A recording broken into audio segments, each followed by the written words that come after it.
Hey everyone, thanks for joining the Amplitude of Tech podcast. I'm Shawn Cordner, Chief Marketing Officer of Amplix. Today I had a great conversation with Steve Blood. He is the VP of Market Intelligence at Five9. We hit on all the big trends and topics in the CX space, where it's been, where it's at, and where it's going. I think you'll find this conversation as interesting as I did.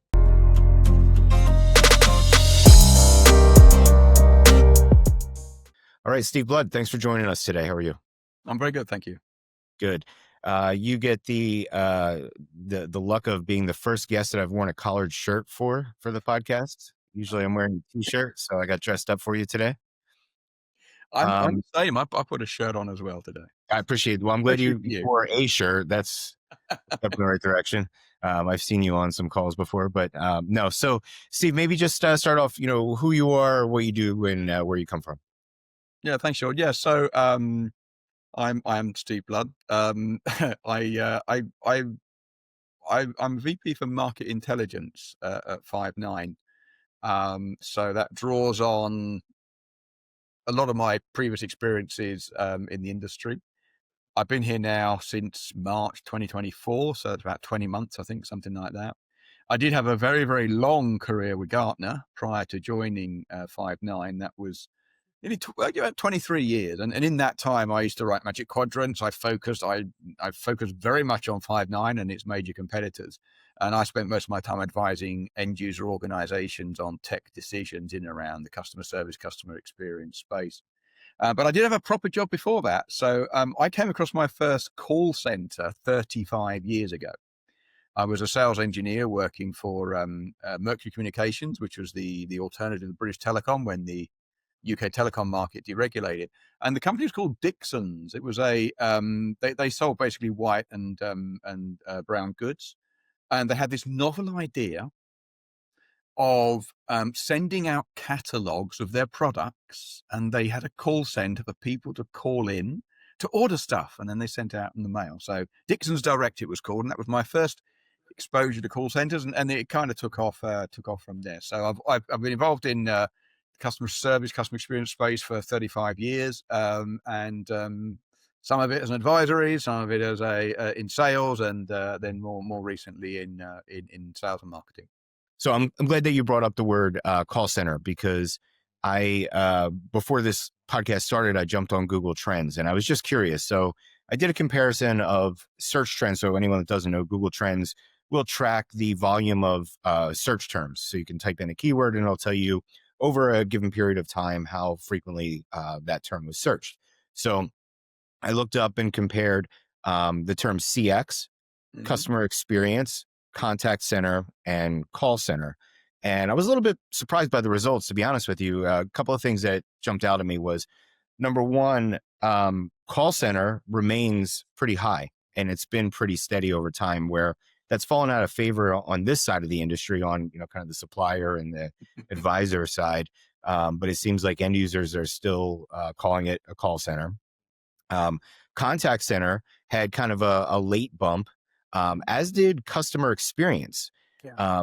But CX, you saw a steady rise going back about 15 years. So there's been a window of about 15 years where the term CX has steadily grown, but you didn't see a commensurate increase in the term customer experience until about 2025. And then you see a big jump, which I thought was interesting. So I wanted to get your perspective on that before I ask you what you think might be at play there, and if any of this even matters. But I feel like it could be that practitioners have been searching for the term CX because that's the industry term, right? That the vendors are using. But maybe it's that the boardroom is starting to look a little bit closer about customer experience, maybe as a strategic component of the business. What do you think? Does this data tell us anything? Yeah, and I think obviously, organizations run call contact centers for operational effectiveness. Some businesses, there are problems. They want to fix them as quickly as possible, and they want to get on to the next customer. In some respects, they're not. I shouldn't be saying this, but they're not too concerned about whether you remain a customer with them. I mean, we talk about loyalty and things, but actually, in and out and done. If you don't want our product, then someone else will come along and take it from us. Other organizations that look at that as, lifetime value, they want to continuously increase loyalty and things, then yeah, they have a more of a greater focus on customer experience. It is about the lifetime of the customer with them. And so I think from that perspective, the cost of getting customers, I forget the metric. Is it 4 or 5 times more than keeping one? Those sorts of things become more relevant if, as a company, you're trying to grow. And we saw data, moving through from Gartner last year, leading into this year, that customer service leaders were targeted with growth. Companies want a growth trajectory, and when you're in that sort of situation, then how you provide the experience to your customers matters a huge amount. So I think the term CX, it's been used and abused in some cases. You're right. We're all CX vendors. And we're a little bit cagey sometimes about what bit of CX we provide, because it's a massive function, right? It covers sales, marketing, digital commerce, as well as service, and some of the other areas as well. So have to be very specific in some cases. But yeah, I think we're still on that growth trajectory. Despite some of the challenges, companies are still looking to, especially, take advantage of artificial intelligence to grow even more. So I think customer experience is a very, very relevant term. I love the term myself. I think it's very relevant. As consumers, I just had another poor customer experience this morning, which caused me to cancel the product. And I can guarantee you that company doesn't care. And we move on. It's interesting that you say that, because I listened to a podcast recently. There's this podcast called 99% Invisible. And it's about the kind of hidden design of the things around us that you take for granted. You don't pay attention to these things. And the topic was contact centers, call centers. Yeah. And they introduced a term that I had not heard, and I've been in this industry for quite a long time, but I don't come from the CX side. I come from the telecom side. So, we sold call center solutions, but I never really got that deep into the call center space. So anyway, the term is sludge. And have you heard this term? No, it's a new one. Okay, so it's not just me, right? Maybe they just made it up. But, supposedly they had an industry insider that was giving them information about how contact centers intentionally create friction and bad customer experiences for a variety of different incentives, not the least of which is to get you to not get that credit that you're looking for, or return that product that you want to return, right? They want to put up barriers to get in your way. And my immediate thought was, I've never met anyone in this industry, having been with Amplix now for a year and a half, maybe almost 2 years.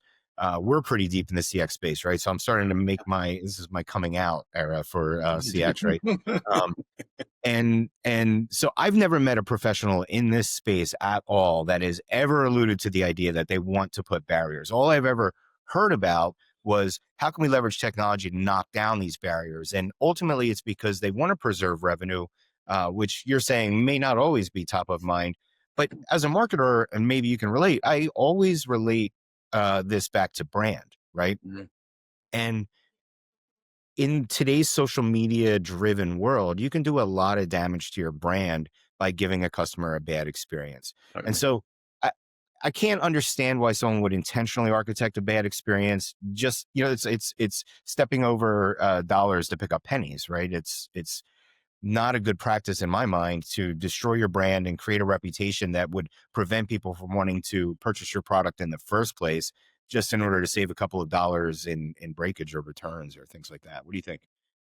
Yeah, I don't think, certainly in the customer service domain, it's incredibly stressful for staff to be listening to a customer or a prospect shouting at them because what they're talking about is completely obscure. It's ridiculous. And they know it's ridiculous. The customer knows it's ridiculous, but there's nothing they can do about it because they're not empowered to. And there are a lot of companies that run like that because operationally they're looking to, to your point, limit the cost of fixing a problem. So I don't think the people necessarily, they would love to be in a better position to support them. And of course, we find companies that allow staff, empower them to fix these problems, they enjoy their job more and they stay longer and so on. And, so it's a vicious cycle in some respects. But yeah, I think the brand thing is interesting, especially in There's an interesting company called Ryanair. I don't know. Is it a European? The CEO is quite a character. You would almost think, they pride themselves in having this awful brand, if you like, because so many times he comes out with statements that seem to be anti the experience. But it's an incredibly successful airline, one of the largest in Europe, so it's working. But I think you've got to, it does come down to brand. The brand for Ryanair is we fly you cheaply, no frills, and don't expect anything, and step out of line, and we'll hammer you. And if you know that and you realize that and you accept that, then for you the brand is fine. But others, you say, well, just that's not my experience with American Airlines or with United or whatever. I don't expect to get that experience with Ryanair. So getting that bit right, I think, is very important. But I agree with you in general. I mean, as a marketeer, and the idea that you would actively go out to destroy the brand does seem weird. But then at the same time, haven't we just seen that with failed chatbots over the last couple of years? They have literally destroyed some companies' brands. It's been very, very difficult to recover from them. So I don't think it's intentional, but it is an outcome of not doing things properly or carefully, shall we say, from that perspective. Not enough planning. Yeah, when I think about the bad interactions that I've had with customer service team, it's mostly about the process being broken, right? I get to, some sort of attendant or IVR or whatever, and then I have to jump through hoops to get validated. It doesn't quite understand me, or there's, it's not taking the entry or whatever. It makes it inconvenient to authenticate who I am. It takes a while to get to somebody. I get to someone, it's the wrong person. They transfer me to another place. I have to give my information all over again. And then, to your point, they're not empowered to fix my problem, right? That's a huge problem. What was your experience today that you had? You don't have to say the brand, but what? Well, it was unfortunately it was airline. I try to find out. So the scenario was I booked a rental car through the airline, but of course it is a separate process. It doesn't sit within the airline process; it sits outside. But I paid them my money, and they said I was going to get a car that would be sufficiently large enough to take 4 people and 3 suitcases, which is what I wanted. We're traveling next month. So when I went to the rental car, because the airline doesn't have rental cars, it's a partnership. When I went to the website of the rental company, they said that the car I'm being allocated can only support only fill 1 suitcase. So I emailed them, and they were very quick to get back to me. And they said, well, according to what you've booked, you've got 1 suitcase. Yeah, but that's not, I sent you the doc. It says 3 suitcases. Oh, well, you need to get onto the airline because you booked it through them. When I then started chatting with Victor, the chatbot, they said you've got to communicate with the rental car company. So neither wanted to take responsibility. As a result, I cancelled the order, and I actually managed to book one. So within a month to go, I managed to book another vehicle for 70% of the cost of the one that I cancelled. Fortunately, I was able to cancel free of charge. That doesn't always happen. Obviously, that just infuriates people further when they're looking at adding more cost. But I don't think anyone cares. It's in their situation, it's okay. Well, if you don't want that, we'll find somebody else to take that vehicle. And that's why when you look across Trustpilot, and airlines and rental car companies, does anyone have a good score? Does anyone have a good rating? Everyone feels they're being, they're being just taken taken to the cleaners in those situations. So, but they don't do a lot about it necessarily. Now, other premium brands and things. I mean, I will call out Apple as a premium brand. They make good products, and they do listen to their customers. And in the very, very odd occasions I've had a problem, they've fixed it. And I think, that derives that loyalty and so on. And you could argue that phones are commodities, right? Everyone buys a phone every few years. So yeah, it's where the industries are, I think. And it's a reflection of that to some extent. I, yeah, you're right. It is a reflection of where the industries and the individual companies are, because Apple's a great example where Apple's not actually selling you a phone, right? Or whatever you call this thing these No, days, right? it's an experience. What they're selling you is an experience. Yeah. They're an experience. Mhm. They're the king of creating great experiences, right? It's the experience of the software Yes. ecosystem and how the devices are interconnected. It's the experience of the design of the device, the user interface of the device. Yeah. I mean, just everything with Apple is about experience. Whereas um, you could argue that travel should be about the experience, but really it's not. It's about logistics and just moving bodies from one place to the next, or Yeah. you know, giving you the logistical support so that you can take your family to wherever you're taking them, right? Exactly. Yeah. Yeah. And Ryanair is a great example of a brand that has intentionally taken the low price leader position, which every industry needs that player, right? So they're being true to their brand by not caring about how you feel about their service. Um, what they gave you was a cheap price, and that's all you really That's wanted. right. That's all you get. Um, I do want to go back to you kind of we were talking about the terms, right? Whether it's contact center or Hmm. call center or CX or customer experience. I'm jumping ahead. This is something I wanted to circle to later, but since you brought it up, I'm seeing some shifts in how um, some of the key platforms, the CCaaS platforms in this space, are going to market, how they're talking about their services. And that the big shift that I'm seeing is a lot of them are starting to pull back on the term CCaaS Mm. and starting to use the term AI enabled CX. Mm. And I'm wondering, do you think that this is just capitalizing on kind of the marketing momentum of the term AI, or is there an actual shift in philosophy there? I think it's a mix. I think I'm going to go back now about 20 years to when the term customer relationship management started to become very popular, and Tom Siebel was on stages and professing the brilliance of this personalized level of service for customers. And I was tracking Avaya at the time, and they said we're a CRM company.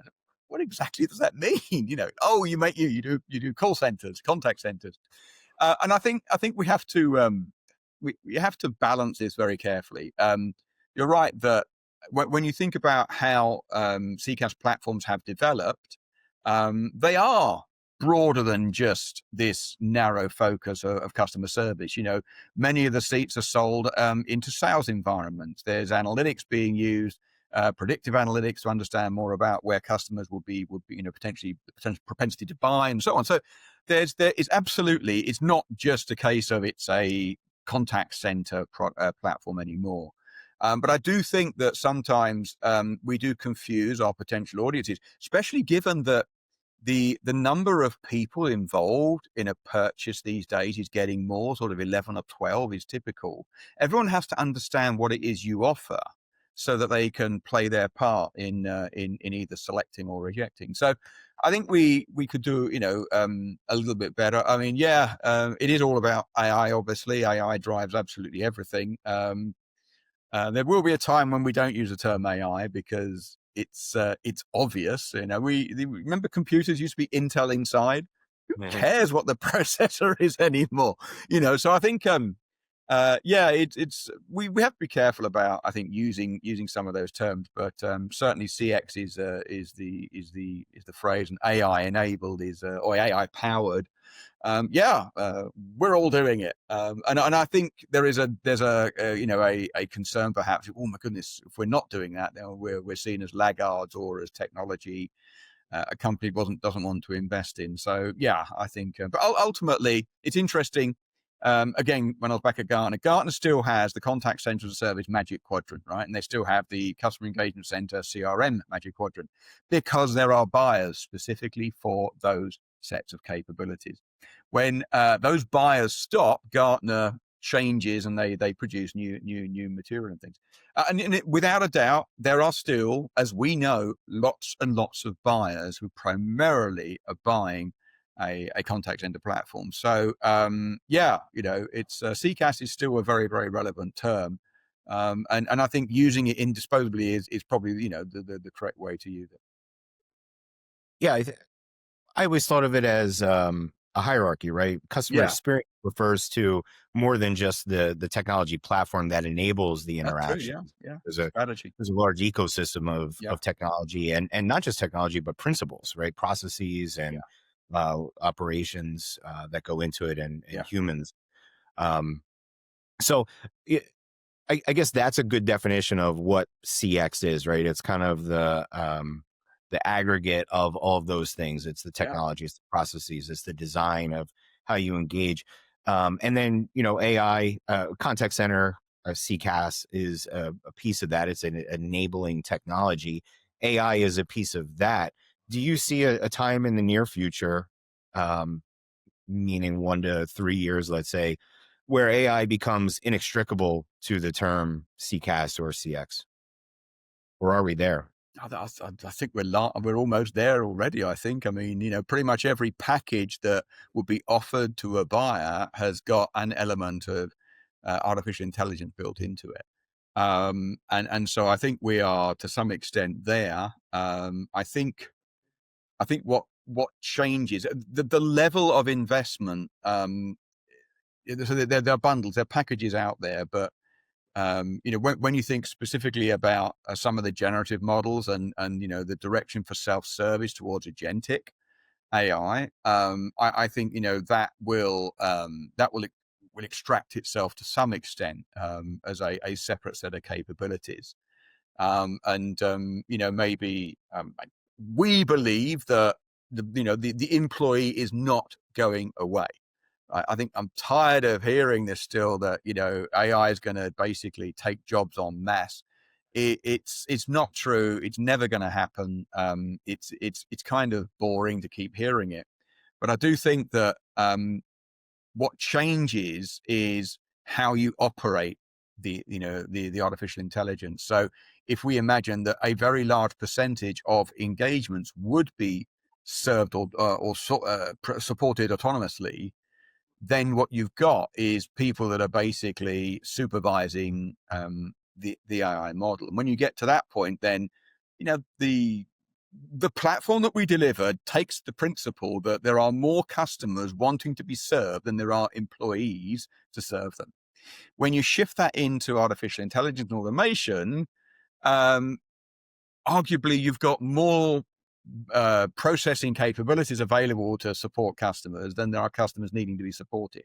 So those models do change. It's still the whole routing piece, connecting a customer to a resource or to an employee. It's still very, very important today. That doesn't go away overnight, but moving forward, you get to this point where actually, the principle of automatic call distribution that we started with probably does start to go away. And at that point, I think then maybe CCAS is not so relevant. But companies are at different phases of adoption here, and we still see reviews from customers saying, I moved to cloud and all of a sudden I was able to manage all of my phone calls far more effectively. For them, that was eureka moment. But for a company who's been doing it for 10 years already, it's so what? So companies themselves are at different phases of adoption, I think.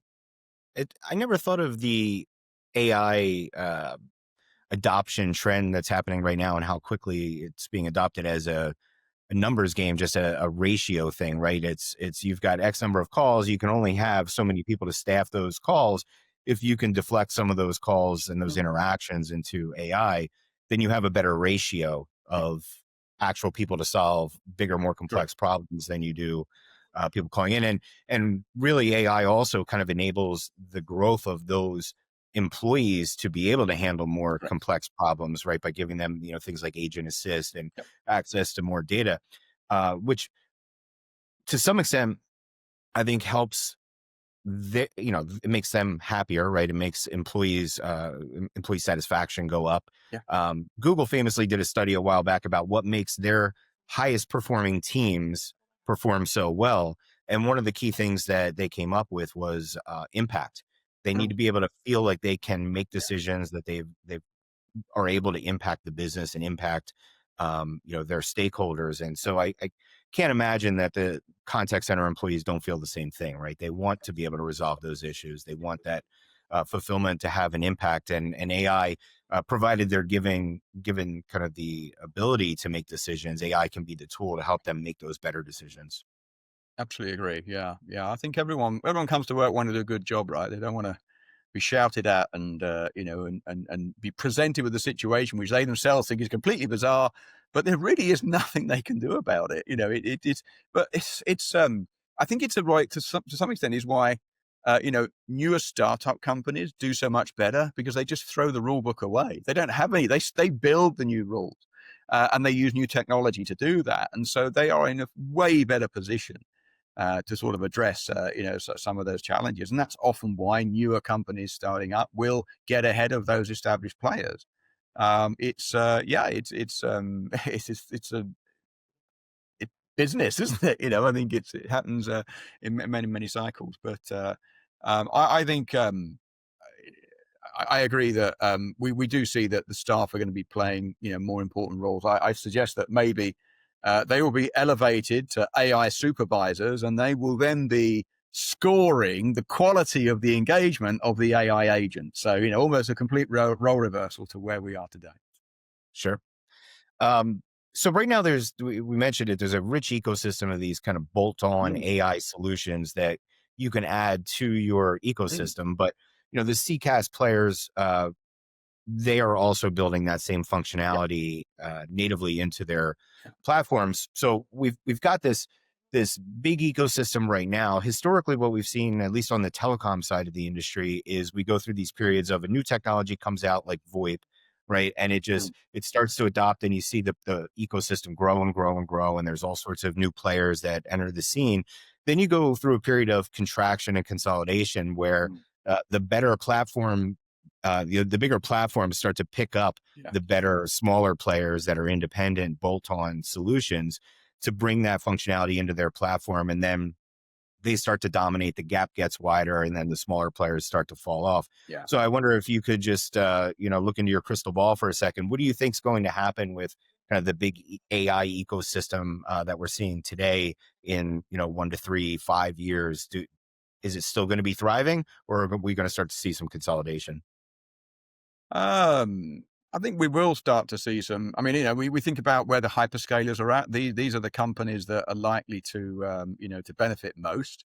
They're set up for it, right? And it's all about processing. They have data centers, So I think they're well placed. But then you got to think about, well, are they going to be able to provide all of the use cases for all of the market segments themselves, or actually would they find that working with vendors that focus in those specific areas is a better approach? And I think that's where we are right now today.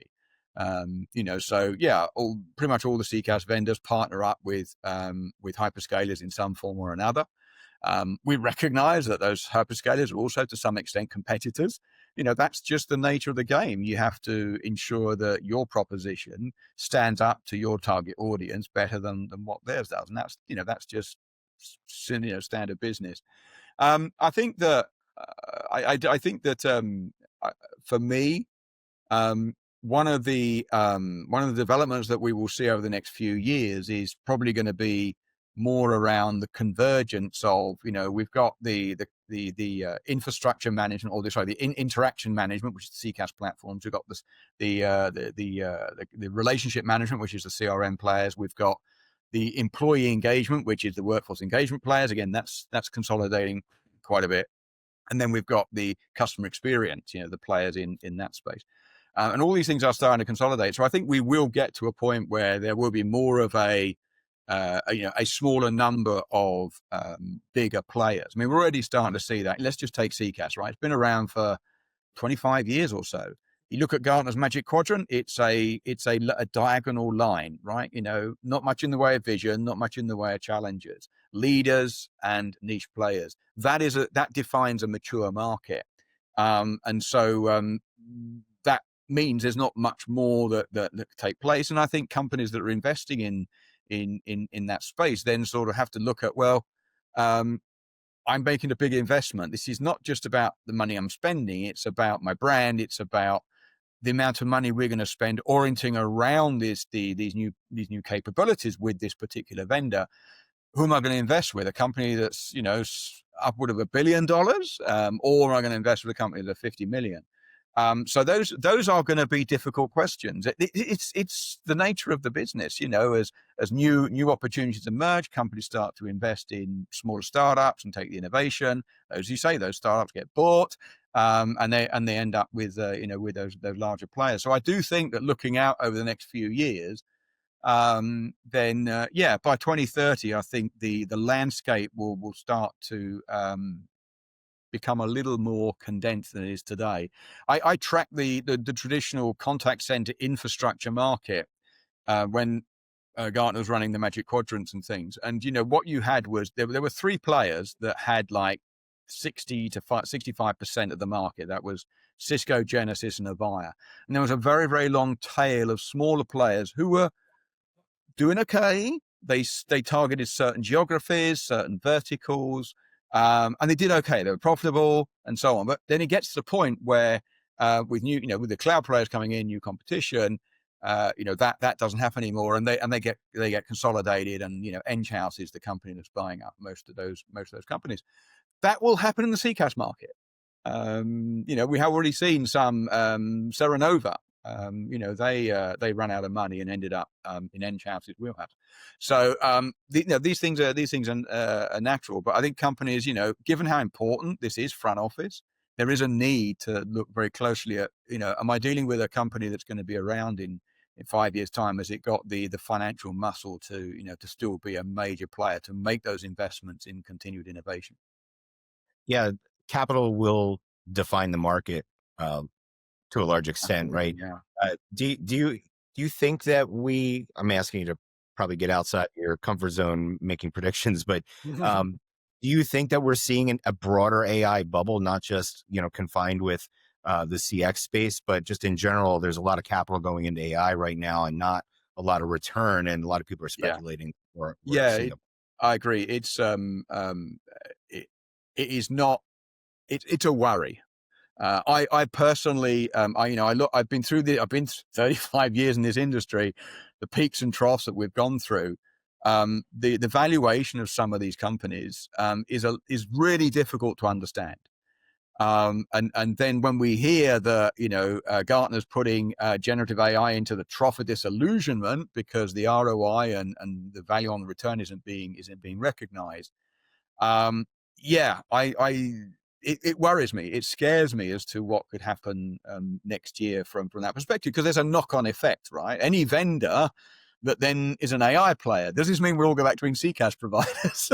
Anyone that says AI is potentially going to feel the cold wind of that sort of fallout. So it does worry me. I think I look generally, you probably seen my old firm took a massive hit. Their stock is down more than half from where it was at the start of the year. And there's this idea that, I can just go and ask ChatGPT for a list of vendors that I should be looking at. And we've got to that point now where we seem to believe it. And you think, well, if all the intellectual property is locked behind a paywall, because that's the intellectual property, how can you make those sorts of decisions? We all know that the material that the models are using is the stuff that we've created, so it's not unbiased at all. So that does kind of surprise me to some extent, that we're getting to that point, at this viewpoint that I don't need those specialized services. I can just ask ChatGPT, and that has had a knock-on effect, in all of our space, especially in the contact center space. If I can ask ChatGPT and get a good answer, why do I need to use a contact center platform or a chatbot with a CCaaS provider? So it's I think this time next year, the light will have emerged, and we'll see where some of the errors are. But I just don't know where we're going to be in terms of valuations and what those knock-on effects could be for the industry. So yeah, I don't want to be the voice of doom and gloom, but it scares me as to what might happen. Certainly the first half of next year. Yeah, you brought up something that we contributed to an article for Channel Futures magazine, or Channel Futures Online, which is for anyone that doesn't know, it's an industry rag that everyone in our space, meaning Mm. the trusted Yeah. advisor and technology provider space, we all follow Channel Futures. And they asked us to contribute to an article, the premise being, will we see AI take over the trusted advisor space? Companies like Amplix someday go out of business because buyers will start to just ask ChatGPT, Mm. who's the best, Right. provider for me to go to. And that was basically one of our key responses there was, um, all that intellectual capital is locked up in the humans and locked up in our systems that ChatGPT doesn't have access to, right? Right. So all you're really getting, and you alluded to this, but I'm going to hit the nail right on the head. All ChatGPT is really picking up, or largely what it's picking up, is marketing speak, right? It's what we as marketers want you to think about our products and services and solutions. And it's not necessarily the institutional knowledge that's built up by doing thousands of transactions with these providers every year, and going through the process of benchmarking their pricing and going through the procurement processes and understanding who's doing well with what and who's not doing well, who's playing nice, who's not playing nice. Yeah. There's a lot of intellectual capital that's locked up in there that ChatGPT doesn't have access to, as well as I still think that when you're making complex decisions, it's very human to want to interact with another human. We're not saying what's the right price point for me to buy this car, or what's the best stereo for me to buy. What you're asking is, who do I entrust with the entirety of my company's infrastructure or our security, right? That's a big question with a lot of repercussions and a lot of potential downside if you get it wrong. You really kind of want to talk to a human being for a decision like that. Do you think that's true? And for how long, or do you think we'll get conditioned to trust AI? 1,000%. I agree with you. I think, I'm still looking for the first IT buyer that puts a $3 million contract down based on a conversation they had with a large language model. I'm thinking of, what was that phrase? No one got fired for buying from IBM. And I think that trusted advice is absolutely critical, but I do think that it may surface in new ways. So, uh, if my and by the way, not wishing to be too much doom and gloom on the large language models, I use them daily. They are exceedingly helpful. They're not always right, but they're right enough. They create content, and that's 80% useful, and that means a massive time saving over doing research yourself. So I think that they have a role to play, and it really is, if I've got this content that I trust, then go and analyze that for me. And that's the real beauty of this. So I think, imagine that a one of your customers could subscribe to a service Amplix provides that's another bolt on to ChatGPT, or one of the Gemini, or one of those models. The customer would just turn that into Amplix mode, and now they're getting a perspective that is based on real data, shall we say. I would argue the same thing with Gartner. Gartner's biggest challenge is the you speak if the best value is in speaking to an analyst, you have to, the more customers you get, you need more analysts. That doesn't scale. But if you can have a model that says, I can get access to that information, I can then train my large language model on that to provide the outputs for me, I could go a long way to making decisions without actually having to speak to that expert. But the source of the data that's behind there is validated, and it is expert data. So I think this is really, really key, I think, to the understanding. And it does frustrate me that there's still a lot of there's more this. I don't want to be to this come to Jesus moment, and I'm not wishing to offend anyone who's religious, but it does seem to me to be a bit like that. Many years ago, people, if they didn't recognize something, they created a god for it, right? They created a god for fire, for water, and so on. And I think people don't understand, so they create a god for it, and it can do absolutely anything. So I don't know. I'm going off on a soapbox there, but it's incredibly useful technology. It's brilliant. It's only going to get better. The idea of full autonomy does actually scare me. I don't think we should ever get to that sort of position. The source of the data has to be accurate, and you have to be 100% certain that that source is accurate to really feel confident about using it. That's the point at which someone places a $3 million order using a ChatGPT output. Yeah, this is maybe a far off tangent, but you do need the source data to be accurate, and you need to be able to be confident in that. But you can you can interpret data a lot of different ways. Two people can look at the same set of data and see it two different ways. Data is not always a source of truth. What is truth, right? We could get philosophical. What is truth? It could be what is truth from your perspective. So how would a large language model ever, how could you ever trust that it's the right interpretation of the raw data? Is it dependent on the company that built the model and what their biases are? I think it depends on what you ask it.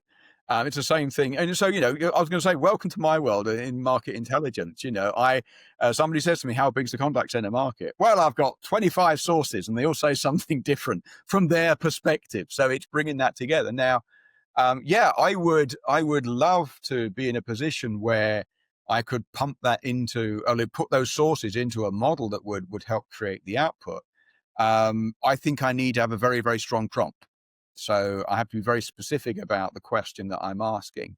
And that's something that gets, as these newer iterations of the models come out, that's something that becomes more and more important. It's the quality of the question that you ask, which I suppose is not dissimilar. If you've got a very clever professor and you ask them a question, ask it a different way and you'll get a different answer. So I think it's really, really key that we will ourselves learn new methodologies of how to ask questions, which increasingly will be of machines, but equally could be applied to companies, partners, and people generally.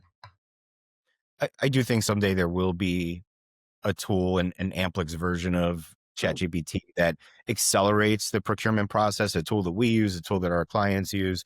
That will happen in this industry. I'm quite sure. Gartner, someday maybe they can democratize their service by having that large language model that they could sell as a subscription for mid-market, or instead of having to pay for 12 junior analysts for every account, they just have one analyst and this large language model that they've built. So it will revolutionize things. Earlier, you were alluding to the maturity of the CX market, and I think you were actually talking about the CCaaS market specifically, mature that market is. But I wonder, how mature is the CX market, the broader market? In other words, I know that largely enterprises are adopting the CCaaS technology, implementing it very effectively. It's pretty sophisticated what even smaller mid-market companies are out there doing with this technology. But how sophisticated are companies in general in terms of the broader customer experience, in terms of processes and operations, and integrating that into their brand and their value proposition? Yeah, it's definitely varied. I think one of the big challenges here is that there is still a lot of fragmentation across those different, the sales, marketing, ops, digital commerce, service. There's still lots of fragments, or it's very fragmented. And so bringing that together, therefore, does become exceedingly difficult. And we know that just from our own customer service space. There's different technologies, different teams of people supporting different sets of modalities and capabilities, and therefore you get the challenge there. So I think that that takes a lot to consolidate. That takes a lot to focus on, to improve on on that experience. So companies generally tend to sort of work in different work at it in bite-sized chunks. I think customer journey planning, for example, is a huge initiative, but it's probably one of the most valuable that a company can do. I think just listening. We've seen surveys recently that nobody wants to complete surveys anymore. The email, the after the call, and so on, and because they're getting very tired of this survey fatigue. Well, every day your customers are talking to you, are messaging with you, and there's nuggets of information in there which are relevant to your products, to your service, your processes, everything. And all they're doing is looking at, well, did the employee engage with the customer correctly? Did they fulfill the problem? And what's the NPS that comes out the back of that? It is just not enough focus on using that data to really make changes to way business runs. And I think that's one of the biggest opportunities that we have. I was talking to call center helper earlier on today, and they were saying in the survey they ran earlier this year, the focus on using speech and text analytics as part of the experience has doubled. Now that means gone from 12% to 25%. So it's nowhere near enough, right? I said, I want to see that double again to 50% by next year. But the insights are there.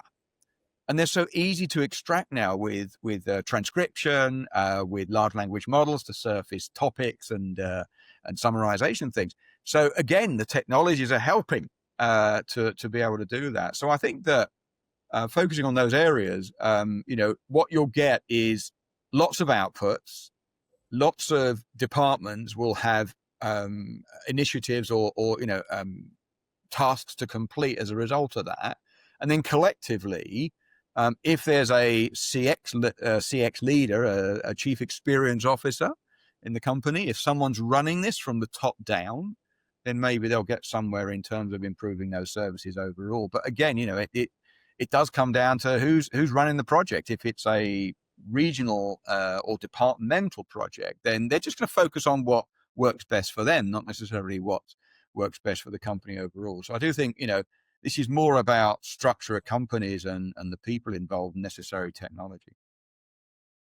Yes, surveys are misleading. I think it's not good data sometimes. There's selection bias in Yeah. surveys. So it's the happiest people and the most angry people. And I Nothing in think, between. yeah, and I think people tend to be theatrical with surveys as well, right? But if you can mine the actual interactions, that's Yeah. a lot more objective. And Gold. It's amazing. but you have to act on those insights as well. Totally. You talked about a chief experience officer. Mm. I wonder, who currently owns contact center, not operations per se, but just the whole CX, right? Does that live with IT? Does it live with the contact center department? Does it live with marketing yet? I would make the case for marketing someday. um, and maybe more broadly, are you starting to see an increase in the trend of people looking more holistically about experience in terms of customer experience, employee experience, and digital experience as all being one thing? Who owns it? I mean, that is the $1 million question. If I knew what the answer to that was, it is tough. And you're right. There are some very senior CX leaders, sometimes reporting into finance or even a seat at the table, the executive table, that have this overarching responsibility, but it's very much a virtual. So they're interfacing into multiple groups of stakeholders that are actually executing on that experience. I think a lot of it does fit in marketing. A lot of the CX tools that we see out there are paid for by marketing because they're looking to understand best they can about their customers and their experiences through voice of the customer and things. So I do think, that does sit there quite a bit. And then, sometimes it reports up into finance because it's an operational cost. And so you've got to get that cost down as low as possible. I haven't done any analysis, but specifically, but I can say that over the many years I spoke with clients when I was an analyst, they came from all over the place. Interestingly, most challenging conversations were when someone like a CXO brought all these functions together on an inquiry. Oh, you could cut that virtual space with a knife. Very, very political, very tense. Because it's change, right? And that can be quite a challenge. So I think, that is certainly a big issue. And I've now forgotten what the second question was. Uh, so the second question was, yeah, I asked questions like this is a presidential debate. I know. Yeah. Um, um, so the second question was, are you starting to see a trend of companies looking at experience more Oh, holistically, yeah. customer experience, employee experience, digital experience? I think overall, yes. So, there's this recognition that a better employee experience leads to lower turnover. It leads to better satisfaction, which impacts the experience they then offer the customer. So, good CX equals great CX. Good EX equals great CX. We've known about that for some time. Interestingly, again, from the call center helper survey, they're now starting, in terms of the customer experience, they're starting to ask employees more, which I think is great. So that's like double in the last year. They're now saying, we want to what do our employees think? So they're involving the employees in what that overall experience is going to look like. So I think that's these things are starting to come together. I think the digital experience piece, there's the digital experience of the employees, there's the experience of the customer. I think that's still a bit fragmented because I think companies go off and build web-based or mobile-based capabilities very much independently, and that's something that does need time to evolve. But I think if you do your customer journey analysis and then you listen to what customers are saying or writing, then it all starts to come together. You say, okay, well, we're doing well here, but in this area here, we've got a disconnect which we've got to fix. So I think over time it's going to get better. And of course, we have a duty as ecosystem partners to ensure that we can create those interfaces to make it easier for companies to surface those insights and act on them. Sure. I'm very interested in the customer journey mapping aspect of CX because coming from the marketing side of this, I spend a lot of time on user experience design for our digital footprint, Right. the website. And I do think that the principles are very much the same, right? There's a book called the Design of Everyday Things. Can't remember the guy's name right now. Something Norman or Norman something. Anyway, but what he talks about with the general principles of user experience design is making sure that there are affordances for people that they can understand how to accomplish what it is they're trying to accomplish, and to leave a path for people, right? That indicates how to get from point A to point B and accomplish what they're trying to achieve. And so we do that in a digital format. We do that by understanding how people interact with the current landscape of our digital footprint and what pages pull the most traffic. Where do people go when they come from the homepage? Oh, they go to this page. Where do they go from that page? What are they trying to do there? Where are they clicking? How much time do they spend on this part of the page versus that part of the page? So that in its current state is pretty manual. You hire a user experience designer that takes in all these inputs, but I do believe that in the contact center space, a lot of this can be accomplished probably with the use of AI. Are there tools out there that simplify that mapping? I don't know actually. I mean, I've not looked. I mean, customer journey analytics. There's obviously more artificial intelligence being embedded into those, and I think the proactively surface where there are issues, because you're right, a lot of it has been quite manual. But I think the bigger problem is that and we see this with customer journey mapping generally. A department does their bit. That doesn't necessarily give you the overall perspective because in CX customers bounce around different functional areas. It's how do you link those together? I suspect there are tools emerging to do that. It's not something that I've looked at in great detail, so I'm not entirely sure. But I know within the space that we operate, yes, certainly there's a greater focus on trying to analyze and surface data from that perspective. And then on one hand, you've got the complexity of doing the customer journey mapping, but on the other hand, you have to do the operational integration on the back end to help them accomplish what they're trying to accomplish. Right. So I'll go back to the example that you gave from this morning of your airline experience with the car rental, right? So there's two different divisions within this organization. They clearly don't have integration of the process. They clearly don't have integration of the operations, right? So that became a roadblock for you. So it might not be too hard to assume that someone that books a flight and books a rental car at the same time might have a question that impacts both of those That's things right. at the same time, right? That's not a crazy thought. Um, Yeah. Maybe they could even map that the right way, but what about the technical debt of integrating those two sides of the business to create that seamless experience for you? That's probably where the biggest challenge is to user experience. Would you agree? I would agree. And often, when they start to look at that, the cost is so large, they hadn't factored that into their business case. And so it does get left. And what it means is that, maybe for 80% of the customers that book a rental car through the airline, it works. Which, why change anything? But for Right. 20%, or maybe I'm just the 1%, I don't know. But if they were to analyze all their emails, they'd find out. But I think it's that the cost of doing nothing, I suppose. Is it more does it cost more to create the integration, a better experience, or is the cost so much that you just have to accept that 20% are going to get upset? Some of them will. But by the way, I will be booking again with the airline.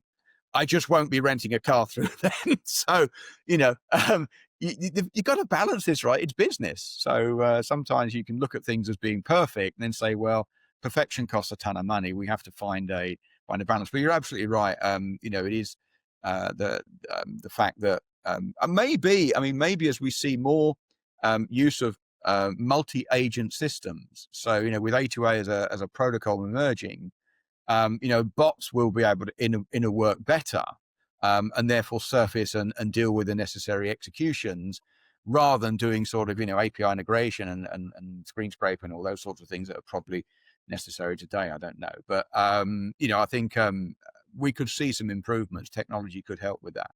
But again, we're on the cusp. We're just sort of starting to dip our toe in. Single agent systems are what, especially for agentic, which are coming out now. But the real value is in multi-agent, and those will emerge. We just need to get some single agent systems out there working first. Sure. And then you also have to be able to trust those agents to be able to work with each other and not do something you don't want them to do, which I think is a whole other barrier to adoption for things like that. True. So just to start wrapping up the Hmm. conversation a little bit, it's easy for us to sit here and kind of critique what people are doing wrong in their customer experience. But let's just talk briefly about what people are doing right. So just in terms of speaking in generalities, Yeah. what do you think the industry is doing right in terms of CX and leveraging AI to improve it? I think those companies that are being a bit more realistic about their expectations, I think certainly starting from the perspective of how does this improve the experience for the customer, rather than how much money can we save? Because what we've found with certainly this or previous versions of chatbots was the focus of entirely, let's not allow the customer to get out of bot jail.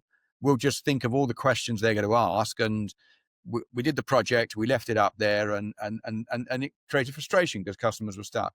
I'll give you an example of a company that are doing this well. I was in London last week presenting on this topic, and it was more of a discussion sort of thing. And this particular company said they created a generative voice agent.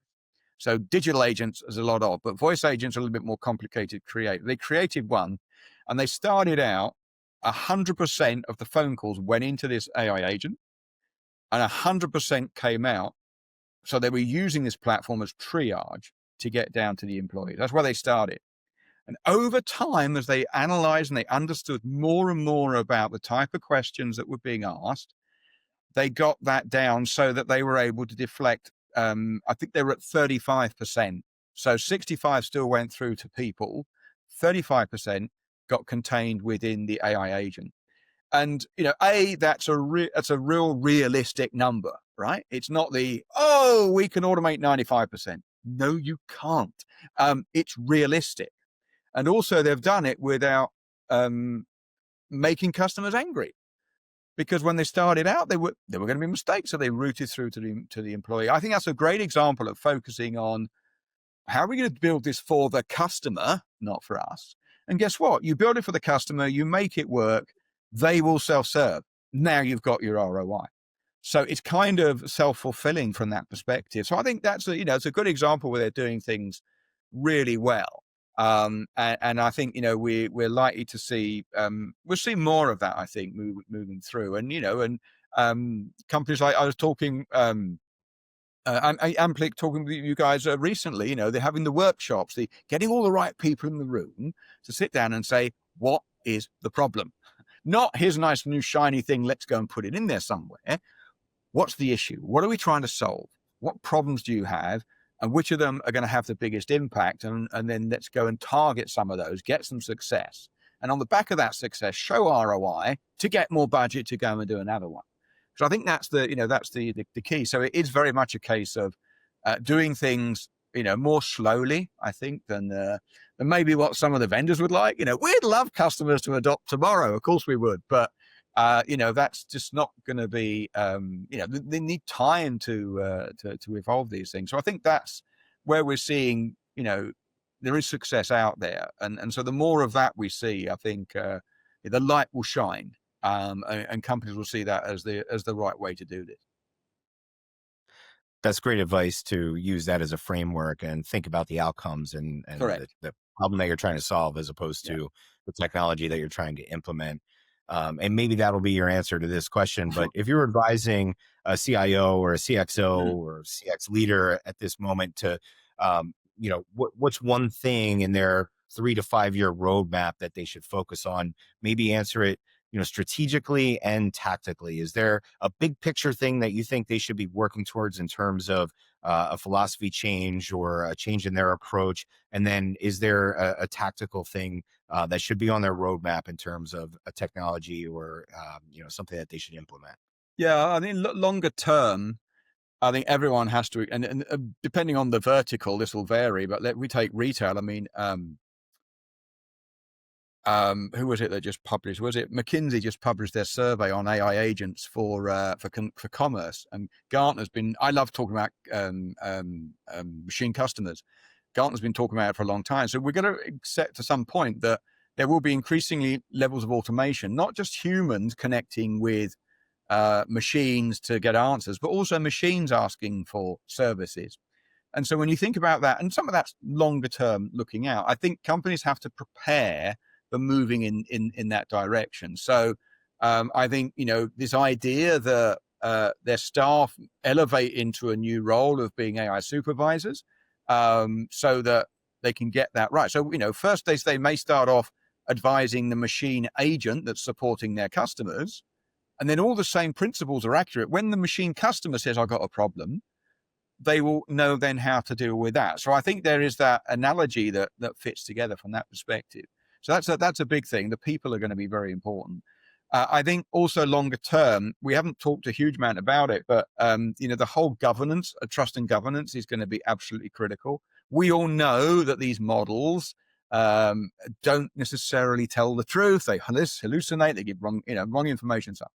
So we need a structure in place that we can manage that, especially before we scale. Right now, a lot of these new agents that are going in, they're doing lots of testing beforehand, which is a good thing. And then they're monitoring through customer journey to see how well it's performing. That could destroy your brand. You need to know now. You need to know at that moment as to how those agents are performing. So you need, observability. That's the new word that's emerging. You need observability of how these agents are performing. So I think there needs to be a big focus on that. And linked to the governance bit, obviously I'm based in Europe. We have the Europeans AI Act coming into force next year. Massive penalties for companies that don't align themselves with the legal requirement and things. And so getting that bit right as well, as much as it, how it can destroy your brand if you get it wrong. So I think those are sort of the longer term perspectives, yes, more automation will come. Not tomorrow, maybe not next year, but as we look towards the end of this decade, we'll see a lot more automation out than we have today. More tactically, I think just, start small. It does come back to that. What's your problem? To have a solution, you got to know what the problem is. What's the problem or problems you're trying to deal with? Let's identify those, and then let's come up with a solution that involves automation of some description. It may not be self-service. It may actually be assisted service, but an improved assisted service using agent assist tools or summarization and so on. I have this, if I may, I have this vision, this idea that one day customer service leader gets the team together. They start off on a Monday morning and they say, by the way, you don't have to do wrap up anymore. We've automated wrap up. I don't know how close we are to being able to do that, but you think about it, we can transcribe all the conversations. We can summarize them. We've got workflow to say this bit goes there, that bit goes there. How close are we to? So when we are like 99% certain that the quality of the outputs are good, we can just say, we're automating wrap up. You're going to get 15 seconds between your next engagement because anything more seems like a lifetime. But you can now have an extra hour for lunch, and everyone's going to get 2 extra days holiday a year because you're sharing the productivity improvements. So I don't know. Am I just sort of in my head in the clouds? I think that's how we could potentially see some of these technologies benefit the people as well as customers moving forward. I like your vision, and I do hope that AI can be used for good in these kind of scenarios and context, and not just for adding, pennies and dollars to the bottom line, but improving the lives of the stakeholders, the employees and the customers, for sure. Wrapping up in just a second here, but what's one bold prediction that you're willing to make about the future of CX technology? And maybe that's it, that corporations will grow a heart. Yeah. I did a lot of predictions in my last job. Some of them came true as well. I said bold prediction for the next 2 years. Well, my bold prediction for the next year is that by this time next year, there will be a little bit of a sea change in how we approach, especially generative models. I think there's going to be a bit of a hit on the industry. My fear, of course, is that there's a knock-on effect, which means companies move from looking at growth into, recessions and things could potentially impact. I mean, that they would focus back on operational savings potentially. So there is that risk in there. But I think that this time next year, we'll have got over this. It'll be in the trough of disillusionment. We'll start to get over this fanatical, oh my goodness, we can solve everything. We can cure cancer with generative AI. Actually, they're getting close to doing that, aren't they? So, not a good example. But I do think that that's my bold prediction, that we will be in a very different place a year from now than we are today. And I think positively for the customer experience industry, positively for all our stock prices and so on. But that's I think I just feel that I just sense this, that I've seen these peaks and troughs, several of them through my career in this industry, and I just feel that we're at that point now where we need a little wake up call and a bit of a rebalance. That's a great prediction.